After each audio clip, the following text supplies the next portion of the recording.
Hello guys, welcome back to my channel. இது என்னுடைய 12th vlog. ஒருவேளை என்னுடைய 11th vlog நீங்கள் பார்க்கலன்னா லிங்க்கை நான் டிஸ்கிரிப்ஷனில் கொடுக்குறேன், கண்டிப்பாக பாருங்கள். போன வீடியோவுக்கு நீங்கள் கொடுத்த சப்போர்ட்டுக்கு ரொம்ப ரொம்ப தேங்க்ஸ். வாங்க இப்போ வீடியோக்குள்ளே போகலாம். Hello guys, good morning. இது கொல்லி ஹில்ஸில் டே 2 அண்ட் இன்றைக்கி ஆக்சுவலாக நான் செக் அவுட் பண்ணிடுறேன். நான் 2 days பிளானில் தான் வந்தேன், அதாவது 1 night and 2 days. நாங்களும் அங்கேருந்து கிளம்பி நேராக பிரேக்ஃபாஸ்ட் சாப்பிட்டு போயிட்டோம். ஸோ பிரேக்ஃபாஸ்ட்டுன்னு பார்த்தா will start with sweet. And இங்கே இட்லி, தோசை, பொங்கல், மெதுவடை, அண்ட் இங்கே சாம்பார், 2 types ஆஃப் சட்னி.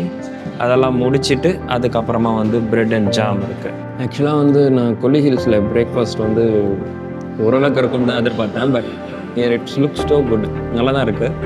ஆக்சுவலாக பிரேக்ஃபாஸ்ட் ரொம்ப லிமிட்டட் குவான்டிட்டி தான், அதாவது ஒரு கவுண்ட் பேசிஸில் தான் பண்ணுறாங்க. Maybe that is also good. அவங்க வேஸ்ட் பண்ணக்கூடாதுன்னு நினைக்கிறாங்க.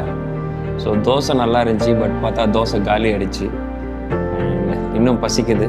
So bread jam. So no more diet today. நல்ல பிரேக்ஃபாஸ்ட் முடிஞ்சது. அண்ட் இப்போ நேராக போய் காஃபி ட்ரை பண்ணலான்னு இருக்கேன். ஆக்சுவலாக இங்கே 2 ஃப்ளாஸ்க் இருக்குது. ஒன்று காஃபி, ஒன்று டீன்றாங்க. பட் இதில் எது காஃபி எது டீன்னு எனக்கு தெரியல. பட் இந்த மார்க்ஸ்லாம் வச்சு பார்க்கும்போது இதுதான் டீயாக இருக்கும்னு நினைக்கிறேன்.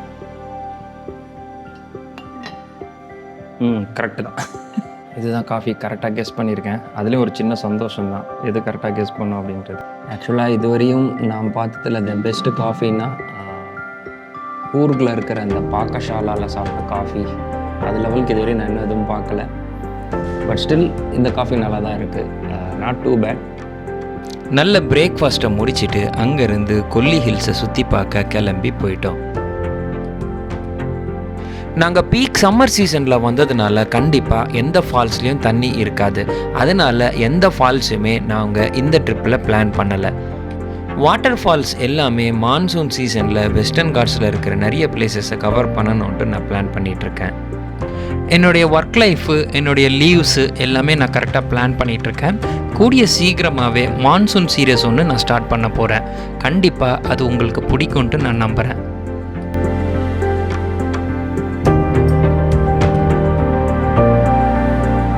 இயற்கையின் அந்த மூலிகை வாசத்தோட இந்த சாலையில் நாங்கள் பயணித்து போய் சேர்ந்த இடம் தான் பொட்டானிக்கல் கார்டன்.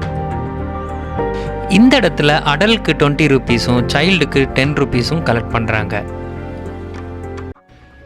இது அன்சீசன்றதுனால இந்த பொட்டானிக்கல் கார்டன் சண்டே அதுவுமா கூட இவ்வளோ காலியாக இருந்துச்சுங்க.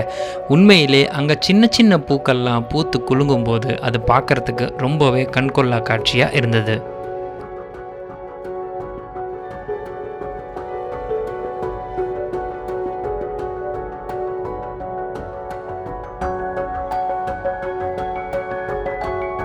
இந்த பொட்டானிக்கல் கார்டனில் நிறைய வகையான ஸ்பீஷியஸும் அமைஞ்சிருந்தது.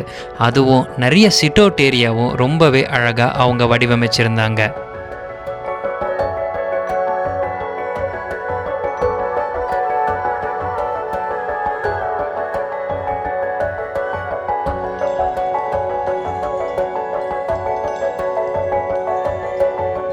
காய்ஞ்ச இலைகள்லாம் அந்த ஷெல்டர் மேலே விழுந்து, அதுவும் அந்த சன்லைட் வெளிச்சத்தில் அது பார்க்கும்போது ஒரு வித்தியாசமான பேட்டர்ன் டிசைனாக இருந்ததுங்க. இந்த மாதிரி இடத்துக்கு கண்டிப்பாக ஒரு காலேஜ் ட்ரிப்பாகவோ இல்லைனா ஒரு ஃப்ரெண்ட்ஸ் கேங்காகவோ இல்லைனா ஒரு ஃபேமிலி ட்ரிப்பாகவோ வரலாம். ஆனால் வரும்போது மட்டும் கண்டிப்பாக புளி சாதமும் தயிர் சாதமும் கட்டிட்டு வந்துடுங்க. ஏன்னா பக்கத்தில் எங்கேயுமே ஹோட்டல்ஸ் கிடையாது. எனக்கு இந்த மரங்கள் எல்லாம் பார்க்கும்போது 2 விக்ரம் பாட்டு தான் ஞாபகத்துக்கு வந்தது. ஒன்று மூங்கில் காடுகளே, இன்னொன்று பிதாமகனில். அது பிதாமகனில் என்ன பாட்டுன்னு தெரிஞ்சால் கண்டிப்பாக கமெண்ட்டில் மென்ஷன் பண்ணுங்கள். இங்கே இருக்கிற மரங்கள் எல்லாமே ட்ரை பேட்டர்னாக இருந்தாலும் ஆனால் அவங்களுடைய பசுமை வர்ண மாயாஜாலம் கொஞ்சம் கூட குறைக்கலைங்க. இந்த பொட்டானிக்கல் கார்டனில் நிறைய கிட்ஸ் ப்ளே ஏரியாவும் இருந்துச்சுங்க. கிட்ஸ் மட்டும் இல்லைங்க, பெரியவங்களும் விளையாடலாம். ஷன்விகாவும் அவளுடைய அட்ராசிட்டியை ஆரம்பிச்சிட்டா. அவள் விளையாடுறது மட்டும் இல்லாமல் அவள் கூட்டிகிட்டு வந்த அந்த பொம்மையும் பாடாப்படுத்தினா. ஷன்விகா கிட்டத்தட்ட ஒரு 45 நிமிஷம் அங்கே இருக்கிற எல்லா ஆக்டிவிட்டீஸும் ட்ரை பண்ணிகிட்டு இருந்தா. நீங்கள் மான்சூன் சீசனில் இந்த பொட்டானிக்கல் கார்டன் விசிட் பண்ணிங்கன்னா கண்டிப்பாக உங்கள் கண்ணுக்கு ஃப்ளவர் ஷோலாம் தெரியும். அது மட்டும் இல்லைங்க, இங்கே நிறைய சித்தர்களால் பயன்படுத்தப்பட்ட மருத்துவ குணம் நிறைந்த செடிகளும் இங்கே வளர்க்கப்பட்டு வருது. கொல்லிமலையின் பாரம்பரியமும் இந்த சிலை வடிவத்தில் அவங்க வடிவமைச்சிருந்தாங்க. இந்த பொட்டானிக்கல் கார்டனில் நிறைய சிட் அவுட் ஏரியா அமைச்சிருந்தாங்க. அந்த இடத்துல நீங்கள் உட்காந்து சில் பண்ணுறது மட்டும் இல்லாமல் அங்கே இருக்கிற இயற்கையான மூலிகை வாசத்தையும் நீங்கள் சுவாசிக்கலாம். ரொம்ப தூரத்தில் என்னென்னு தெரியல ஒரு சிம்பாஞ்சி சிலையை ரொம்ப அழகாக அதுவும் ரொம்ப ஃபன்னியாகவும் வடிவமைச்சு இருந்தாங்க. என்னால் முடிஞ்ச அளவுக்கு அழகாக காட்டணுன்றதுக்காக விஷுவல்ஸை கேப்சர் பண்ணிகிட்டு இருந்தேன்.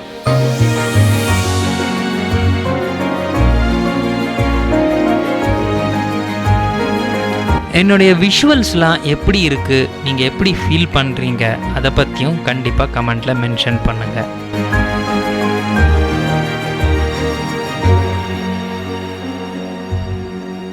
கிட்டத்தட்ட 2 மணி நேரமாக இந்த பொட்டானிக்கல் கார்டன்லேயே நாங்கள் டைம் ஸ்பெண்ட் பண்ணிகிட்டு இருந்தோம். இங்கேருந்து கிளம்பி அடுத்த இடத்துக்கு போகணும். அங்கேருந்து கிளம்பி போகலான்னு நினைக்கும் போது தான் எங்கள் கண்ணுக்கு தென்பட்டது இந்த ஃபேமிலி ஊஞ்சல். கிட்டத்தட்ட 1/2 மணி நேரம் இந்த ஊஞ்சல்லையே நாங்கள் விளையாடிட்டு இருந்தோம்.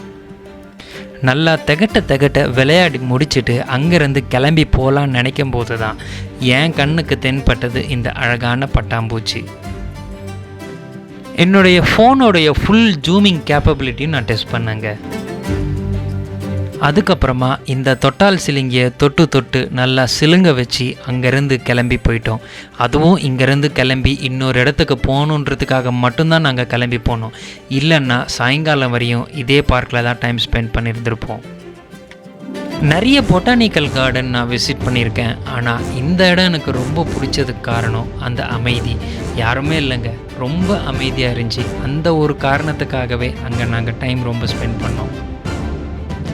அதுக்கப்புறமா அங்கேருந்து நாங்கள் கிளம்பி போன இடம்தான் எட்டுக்கை மாரியம்மன் கோவில். விண்ணை மூட்டும் மரங்கள் நிறைந்த இந்த கொல்லிமலை பகுதியில் வெறும் புன்னகையாலே அமானுஷ சக்திகளிடமிருந்து ஆன்மீகத்தை காத்த வரலாறு இருக்குங்க. பல்லாயிரம் வருஷங்களுக்கு முன்னாடி பல சித்தர்கள் தவம் செய்கிற இடமா இந்த கொல்லிமலை நம்பப்பட்டு வருதுங்க. கடுமையாக தவம் புரியும் சித்தர்களுக்கு அமானுஷ சக்திகளிடமிருந்தும் துஷ்ட சக்திகளிடமிருந்தும் பல அரக்கர்களிடமிருந்தும் நிறைய பாதிப்பு வந்தது. தீய சக்தியிடமிருந்து சித்தர்களை காப்பதற்காகவே எட்டுக்கை மாரியம்மன், அதாவது கொல்லிப்பாவை எனப்படும் எட்டுக்கை மாரியம்மன் அவதாரம் எடுக்கிறாங்க.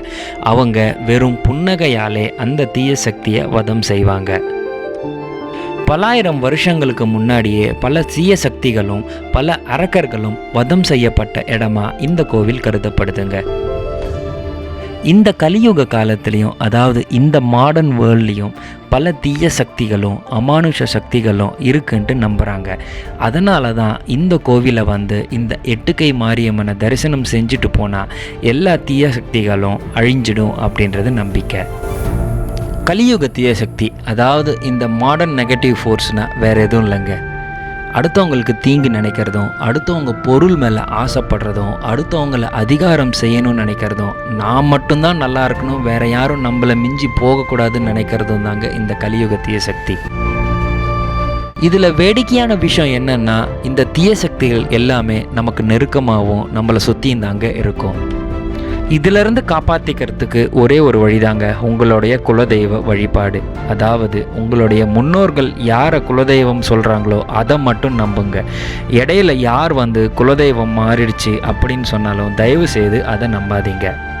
வேர் துண்டிக்கப்பட்டால் அது ஆல மரமாக இருந்தாலும் அது சாய தான் செய்யும். நம்மளுடைய குடும்ப வழக்கங்களும் பாரம்பரியமும் காக்கப்படுறது குலதெய்வத்தால் தான். மாடர்ன் எவில் ஃபோர்ஸஸ் என சொல்லப்படும் இந்த சூன்ய வகைகள் இந்த காலத்திலையும் பிரயோகம் பண்ணுறாங்க. அந்த மாதிரி பிரயோகம் செய்கிறவங்க தான் உங்களுடைய குலதெய்வத்தை மாற்ற முயற்சி செய்வாங்க. எக்காரணத்து கொண்டும் உங்களுடைய முன்னோர்கள் சொன்ன குலதெய்வ வழிபாடை விட்டுடாதீங்க. ஆக்சுவலாக வந்து இப்போ தான் வந்து எட்டுக்கை மாரியம்மன் கோவிலை பார்த்துட்டு கிளம்பிட்டேன். அந்த கோவிலை பார்க்கும்போது அப்படி ஒரு டிவைன் ப்ரெசன்ஸ். அண்டு கிட்டத்தட்ட ஒரு 500 பேர்கிட்ட அந்த கோவிலில் இருந்தாங்க. அவங்க எல்லாருமே வந்து அந்த அம்மனை பார்க்கும்போது ஏதோ ஒரு கோரிக்கையை முன் வச்சு தான் அவங்க வந்து அந்த கோவிலுக்கு வந்திருக்காங்க. அது எந்த விதமான கோரிக்கை இல்லை எப்படிப்பட்ட கோரிக்கைலாம் எனக்கு தெரியாது. சிலர் வந்து தகடில் எழுதிட்டு இருந்தாங்க, அண்ட் சிலர் வந்து தாயத்தை கட்டிகிட்டு இருந்தாங்க, சிலர் வந்து மணி கட்டிகிட்டு இருந்தாங்க, சிலர் வந்துட்டு பூட்டு போட்டுட்டு அந்த சாவி வந்து இன்னொரு இடத்துல போட்டிருந்தாங்க. மேபி அவங்களுடைய கோரிக்கைகளா இல்லை இது வந்து என்ன மாதிரி கோரிக்கைகள் அப்படிலாம் எனக்கு தெரியல. ஆனால் ஒரு விஷயம் நல்லா தெரியுது, கடவுள் எல்லாத்தையும் பார்த்துக்கிட்டு தான் இருக்காரு அப்படின்றது, எதை எப்போ செய்யணுமோ அதை அப்போ செய்வார் அப்படின்றத மட்டும் எனக்கு நல்லா க்ளீனாக பட்டது. ஓகே, நான் வந்து ஜாஸ்தி ஸ்பிரிச்சுவல் பேச விரும்பலை. அண்ட் இப்போ வந்து நான் இங்கேருந்து நேராக ரூமுக்கு போயிட்டுருக்கேன். அங்கே போயிட்டு செக் அவுட் பண்ணிவிட்டு இன்னொரு பிளேஸ்க்கு போகிறேன். எட்டுக்கை மாரியம்மன் கோவில் விட்டு கிட்டத்தட்ட நான் ஒரு 11 கிலோமீட்டர் தாண்டி வந்துட்டேன். இருந்தாலும் அந்த வைப்ஸு, அந்த இம்பேக்ட் என்னால் மீள முடியலங்க. அதுவும் குறிப்பாக அந்த மாடர்ன் நெகட்டிவ் ஃபோர்ஸை கேள்விப்பட்ட உடனே எனக்குள்ள நிறைய கேள்விகள் எழ ஆரம்பித்தது. எதிரில் வந்த இந்த கவர்மெண்ட் பஸ் எனக்காக வழி விட்டதை பார்த்த உடனே எனக்கான பதிலும் கிடைச்சதுங்க. அது என்ன பதில்னா ஒன்றும் இல்லைங்க, விட்டு கொடுத்து போகணும், அதே மாதிரி பொறுமையாகவும் இருக்கணும். இந்த விஷயந்தாங்க எனக்கு உணர்த்துச்சு. நிறைய ஸ்பிரிச்சுவல் லெசன்ஸோட நாங்கள் ஸ்டே பண்ணியிருந்த ரெசார்ட்டுக்கு வந்து ரீச் ஆகிட்டோம். எங்களுடைய லஞ்சும் இங்கேயே நாங்கள் முடிச்சிட்டோம். ஸோ ஒரு வழியாக செக் அவுட்டும் பண்ணியாச்சு, திங்ஸ் எல்லாமே பேக் பண்ணியாச்சு. அண்ட் இது வந்து ஒரு குட்டி ட்ரிப்பு தான், பட் இன்னொரு 2 days வந்திருக்கலாம். ஏன்னா நிறைய பிளேசஸ் இங்கே பார்க்குறதுக்கு இருக்குது. அண்ட் கிளம்ப வேண்டியது தான். அதுவும் வந்து நாங்களாம் கிளம்பல, அவங்களாம் ஃபோன் பண்ணி கேட்டாங்க எப்போ கிளம்புவீங்க அப்படின்ட்டு. இந்த ட்ரிப்பு பொறுத்த வரைக்கும் சுகன்யா தான் எல்லா ஸ்பான்சரும் பண்ணா. அதாவது room cost, fuel cost, food cost எல்லாமே அவளே பார்த்துக்கிட்டா. இந்த ரெசார்ட்டில் இருக்கிற நல்ல விஷயம் என்னென்னா, ரெசார்ட்டுக்கு ஆப்போசிட்லேயே பெட்ரோல் பங்க் இருக்குங்க. இப்போ வந்து நான் ஒரு 1500க்கு பெட்ரோல் போட்டுக்கிட்டேன். மெயின் ரீசன் வந்து கார்ட்ஸ் எதுவுமே ப்ராப்பராக ஒர்க் ஆகலை. ஸோ என்கிட்ட இருக்கிறது கையில் கல்லெல்லாம் இருக்கிறதெல்லாம் எடுத்து கொடுத்துட்டு நான் கிளம்பிட்டுருக்கேன். இந்த ட்ரிப்புக்காக மட்டும் நான் ஸ்பெசிஃபிக்காக இந்த சக்ஷன் கிளாம்ப் மோட் மட்டும் வாங்கினேங்க. அதுவும் ஹெவன் எக்ஸ்ப்ளோரரில் இருக்கிற எடிட்டர் மிஸ்டர் உத்தரா தான் எனக்கு இது சஜஸ்ட் பண்ணார். போகிற வழி ஃபுல்லாகவுமே ரொம்ப அழகான இடங்கள்லாம் இருந்ததுங்க. நான் நின்று ஃபோட்டோஸு, வீடியோஸு, ரீல்ஸ்க்காக கண்டென்ட் எல்லாமே ஷூட் பண்ணிகிட்டு இருந்தேன். இந்த கொல்லிமலையில் இங்கே இருக்கிற சிறுதானிய வகைகள் ரொம்ப ரொம்ப ஃபேமஸுங்க. இதை பற்றி நான் சொல்கிறத விட அங்கே இருக்கிறவங்களே சொன்னால் ரொம்ப நல்லா இருக்கும்ன்ட்டு ஃபீல் பண்ணுறேன். மிளகு இருக்குது. மிளகு வந்து 2 வெரைட்டியில் இருக்கிறது. இது வந்து 800 ரூபா மிளகு, இது வந்து 750. ஃபஸ்ட் குவாலிட்டி, செகண்ட் குவாலிட்டியில் இருக்கிறது. இது வந்து ஜீரகம் ஃபஸ்ட் குவாலிட்டி வர்றது. இது வெந்தயம், அது கடுகு, சின்ன பெருங்கடுகு. அது வந்து கிட்லி பீன்ஸுன்னு நீங்கள் கிட்லி பீன்ஸுன்னு சொல்லுவீங்க, இங்கே வந்து நாங்கள் கருப்பு பீன்ஸுன்னு சொல்லுவோம். ஓகேங்களா. இது நாட்டு மல்லி. ஓகேங்களா. இது சின்ன கடுகு வெரைட்டியில் வர்றது. இது உளுந்து, புளி. இங்கே மெயின் இது ஃபேமஸ் வந்து மொடவாட்டுக்கால் கிழங்கு, அதுதான் இங்கே மெயின். இது மூட்டு வலிக்கு, உடம்பு வலிக்கு, இது எல்லாத்துக்குமே பெனிஃபிட், ரொம்ப பெனிஃபிட்டாக இருக்கும். மெயின் இது இங்கே இதுதான் விசேஷம். இந்த கொல்லிமலையில் நிறைய பேர் சொன்ன விஷயம் இந்த மொடவாட்டுக்கால் கிழங்கு சூப்புங்க. மொடவாட்டு கிழங்கு சீரகம், பூண்டு, ஜீரகம், சின்ன வெங்காயம், மிளகு, வரக்கொத்தமல்லி போட்டு இந்த கிழங்கும் போட்டு மிக்சியில் ஆட்டி கொதிக்க வச்சு சாப்பிடுவோம். சூப் வந்து நல்லாயிருக்கு, பயங்கர ஹாட்டாக நல்ல டேஸ்டியாக இருக்குது. இது குடித்தா உடம்புக்குலாம் நல்லதுன்னு சொல்கிறாங்க. ஸோ நீங்கள் வந்தீங்கன்னா இங்கே கண்டிப்பாக ட்ரை பண்ணி பாருங்கள். கோல்டுக்கு, பாடி பெயினுக்கு எல்லாத்துக்குமே நல்லதுன்னு சொல்லுவாங்க. அது மட்டும் இல்லைங்க, இந்த இடத்துல நிறைய பழ வகைகளும் ஃபேமஸுங்க. பலாப்பழம், பப்பாளி பழம், இஞ்சி, அந்த மாதிரி விஷயங்களும் ரொம்பவே ஃப்ரெஷ்ஷாக கிடச்சிது இந்த இடத்துல.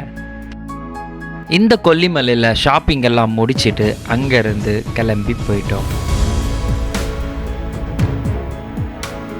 கொல்லிமலையோடைய அந்த 70 ஹேர்பின் பென்ஸ் ரோடை கடக்க ஆரம்பிச்சிட்டோம்.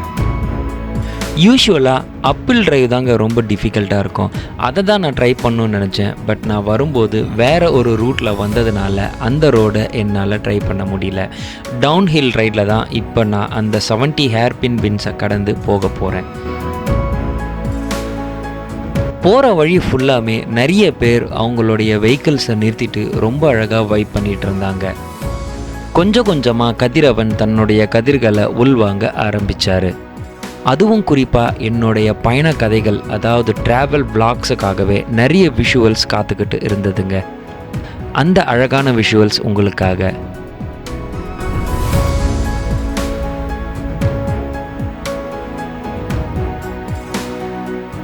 பொன்னிறத்தில் ஒளி வீசிய கதிரவனும் அந்த கதிர்கள் சாலையில் விழும்போது பார்க்கவே உண்மையில் இதுவும் ஒரு ஒன் ஆஃப் த கோல்டன் ஹவர்னு சொல்லலாங்க.